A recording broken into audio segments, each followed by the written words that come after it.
Greetings from MWN.com. Dr.M.Wilson, formerly Vice Principal and Head of Department of Commerce, Scott Christian College, Nagercoil is delighted in presenting this session. Thank you. Please subscribe the channel MWN.com. Chapter 1. Fundamental Principles of Accounting. The history of accounting is traced back to the period of the introduction of money. There are evidences that accounting was applied 23 centuries ago, from the books entitled Arthasastra, written by Kautilya, a minister of King Chandragupta. In ancient days, accounting was in a premature state. The number of transactions during these periods were very few. Hence, it could be operated and checked by the proprietor himself. The accounting based on double entry system was first introduced by Luca Pacioli of Italy in 1494 through a book entitled Principles of Double Entry System. The use of accounting has become most common due to the growth of industries after the Industrial Revolution. Definitions of accounting. The American Accounting Association defines accounting as the process of identifying, measuring, and communicating economic information to permit informed judgments and decision by the users of the information. The American Institute of Certified Public Accountants defined accounting as the art of recording, classifying, and summarizing in a significant manner and in terms of money, transactions, and events which are, in part at least, of a financial character and interpreting the results thereof. According to the definitions, the functions of accounting is stated as follows. 1. Recording of transactions. The basic function of accounting is recording of transactions associated with money. Journal is the primary book to record the transactions. The transactions are written from journal to the secondary book called ledger. 2. Classification of transactions. The transactions are classified according to different common accounts and posted to respective accounts. All the classification is done in a ledger. The transactions recorded in the journal won't give a clear idea about the total transactions in a year, but it can be easily identified from the ledgers. 3. Summarizing of transactions. In a ledger, classified accounts are summarized and balance of each account is calculated. All the balances are transferred to an account called trial balance. Final accounts, i.e., profit and loss account and balance sheet, are prepared on the basis of the trial balance. 4. Interpretation. On the basis of trial balance, trading and profit and loss account and balance sheet are prepared. These statements give a clear picture about the profit of the company and the strength or state of affairs of the company. This information is used for future planning and decision making. Definition of bookkeeping. Bookkeeping is defined as the art of recording the business transactions in a systematic manner in the books of account. A bookkeeper is responsible for keeping all the financial records. Hence, the work of the bookkeeper is clerical in nature. Distinction between bookkeeping and accountancy. 1. Bookkeeping is mere recording of business transactions. Accounting is concerned with the formulation of the system of records, preparation and interpretation of results. 2. A bookkeeper is responsible for keeping all the financial records, but it is not the duty of the accountant for keeping all the financial records.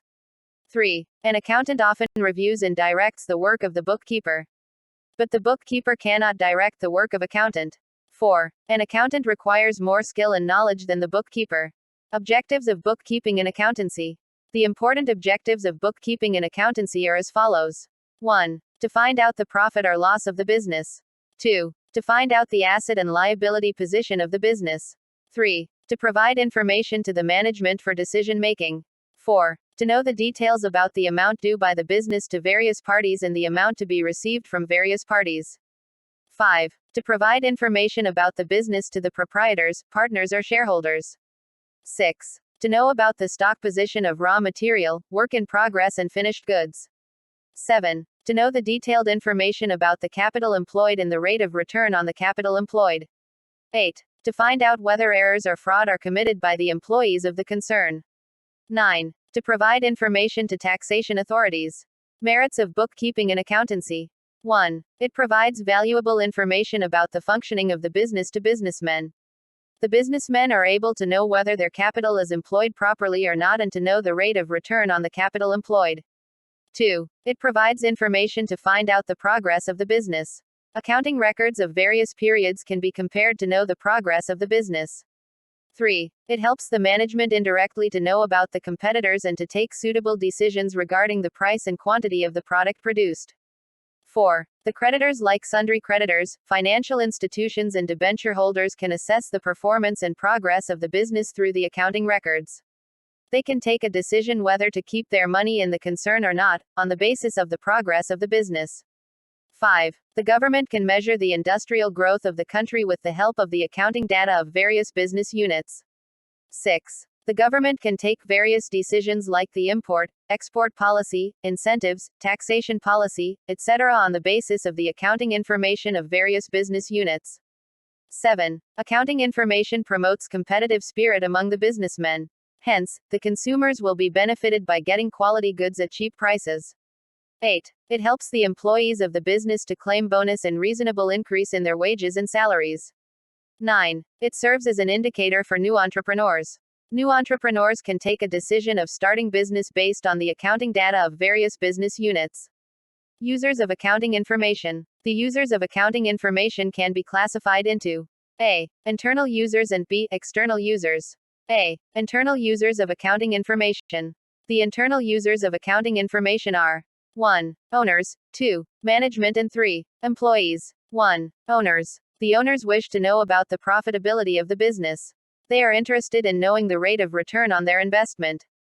Moreover, they want to know whether the funds invested by them are properly utilized.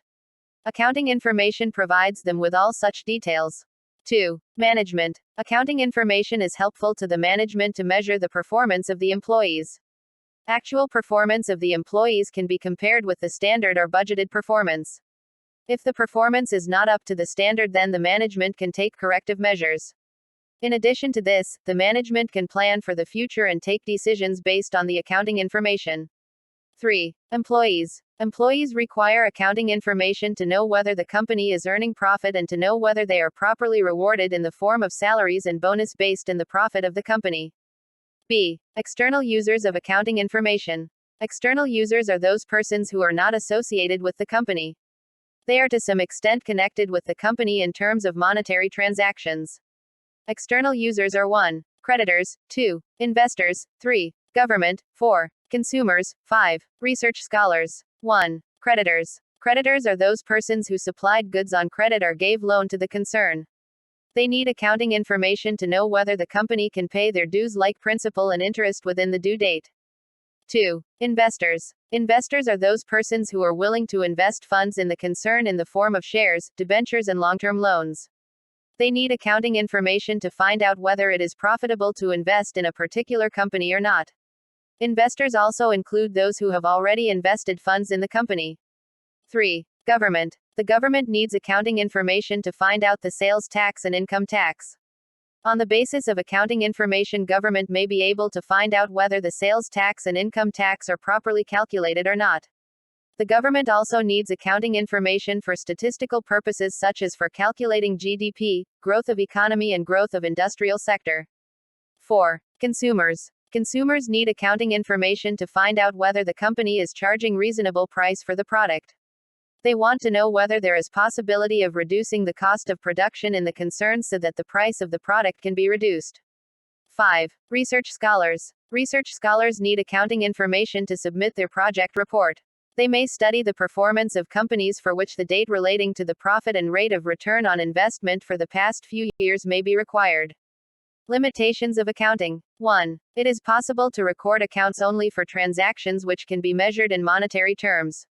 Non-monetary transactions like the policy decision, conversations between managers and supervisor, etc., could not be recorded in accounts. 2. Transactions are recorded in accounts only on the basis of cost. The market price, which is fluctuating at different periods, is not taken into consideration for accounting purpose. For example, a machinery purchased for rupees 10 lakhs 4 years ago may now cost 13 lakhs and 50,000 rupees, even after depreciation as per the market price. But in the books of account, it may be recorded as less than 10 lakhs rupees. Hence, it is difficult to assess the real financial position, with the help of accounting records. 3. There is no consistency in following the accounting principles. It may conflict at different periods. For example, the investments are valued either at cost price or market price, whichever is lower. It means different methods of pricing are adopted at different periods. Hence, there is no consistency in the accounting principles. 4. Final accounts like profit and loss account and balance sheet are prepared on the basis of personal judgment of the accountant to some extent. Hence, the statements may not exhibit A true picture if the accountant is not an efficient one.